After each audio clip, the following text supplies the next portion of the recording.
আচ্ছা, আবারও আমরা ইস্টবেঙ্গল এবং মোহনবাগানের আরও একটা ডার্বি ম্যাচ কি দেখতে পেতে চলেছি? সম্ভাবনা যে একেবারেই নেই সেটা কিন্তু বলা যাচ্ছে না। কেন এমন কথা বলছি? তার কারণ এবার কিন্তু শুরু হতে চলেছে সুপার কাপ। সুপার কাপের আরও একটা নতুন মরশুম কিন্তু আগামীকাল থেকেই শুরু হচ্ছে। আর এই সুপার কাপে প্রথম ম্যাচেই মুখোমুখি হতে চলেছে ইস্টবেঙ্গল এবং কেরালা ব্লাস্টার্স এফসি। এইবার এইখানে যে বিষয়টা উঠে আসছে সেটা হলো এফসি গোয়া এবং চার্চিল ব্রাদার্স, এই দুটি দল কিন্তু সুপার কাপে অংশগ্রহণ করছে না। এবার মোহনবাগানের প্রথম ম্যাচটা কিন্তু ছিল সুপার কাপের চার্চিল ব্রাদার্সের বিপক্ষেই, কিন্তু যেহেতু তারা অংশগ্রহণ করছে না সেই কারণে কিন্তু মোহনবাগান খুব সম্ভবত আগামী ২৬ তারিখ সুপার কাপে তাদের প্রথম ম্যাচটা খেলতে নামছে এবং সেখানে তাদের প্রতিপক্ষ কে হবে সেই বিষয়ে একটা স্পষ্ট ধারণা আমরা কিন্তু পাবো এই ম্যাচ অর্থাৎ ইস্টবেঙ্গল এবং কেরালা ব্লাস্টার্স এফসির ম্যাচের পর। কারণ এই ম্যাচে যারা জিতবে তারাই কিন্তু মোহনবাগানের মুখোমুখি হবে পরবর্তী ম্যাচে। সেক্ষেত্রে যদি ইস্টবেঙ্গল এই ম্যাচটা জিতে যায় তাহলে কিন্তু আমরা আবারও দেখতে পাবো ইস্টবেঙ্গল এবং মোহনবাগানের আরও একটা ডার্বি ম্যাচ।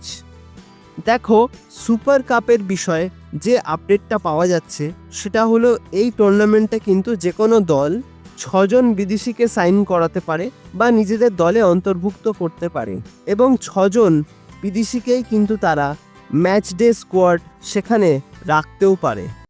অর্থাৎ সুপার কাপে যে কোনো দল তাদের অন্তর্ভুক্ত করা ৬ জন বিদেশিকে নিয়েই মাঠে নামতে পারবেন ম্যাচের প্রথম থেকেই। তো সুপার কাপে প্রথম ম্যাচে ইস্টবেঙ্গল কী ধরনের প্রথম একাদশ নিয়ে খেলতে নামবে আমি জাস্ট আমার একটা মতামত তোমাদের সঙ্গে কিন্তু শেয়ার করছি। এটা কিন্তু অ্যাবসলিউটলি আমার ব্যক্তিগত মতামত।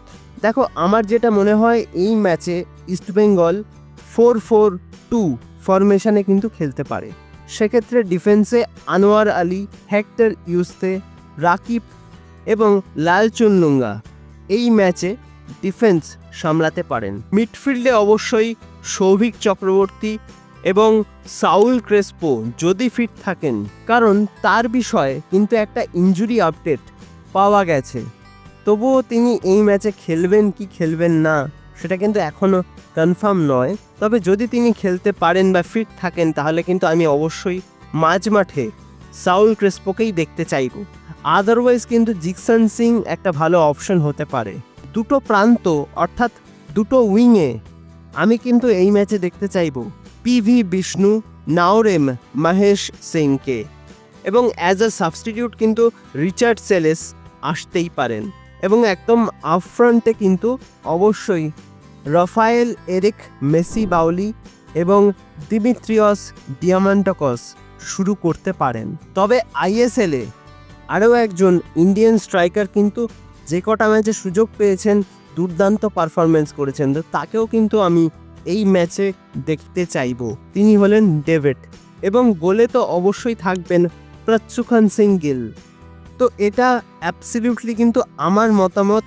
আমার মনে হয় এই ধরনেরই একটা প্রথম একাদশ কিন্তু আগামীকালকের ম্যাচে আমরা দেখতে পেতে পারি ইস্টবেঙ্গলের জন্য। তো তোমাদের কি মতামত সেটা অবশ্যই আমাকে কমেন্ট করে জানিও। আর হ্যাঁ, এই ম্যাচটা কিন্তু প্রথমে হওয়ার কথা ছিল বিকেল 4টের সময়, বাট এটার সময় কিন্তু পরিবর্তন করা হয়েছে। এই ম্যাচটা কিন্তু দেখা যাবে রাত 8টায় আগামীকাল।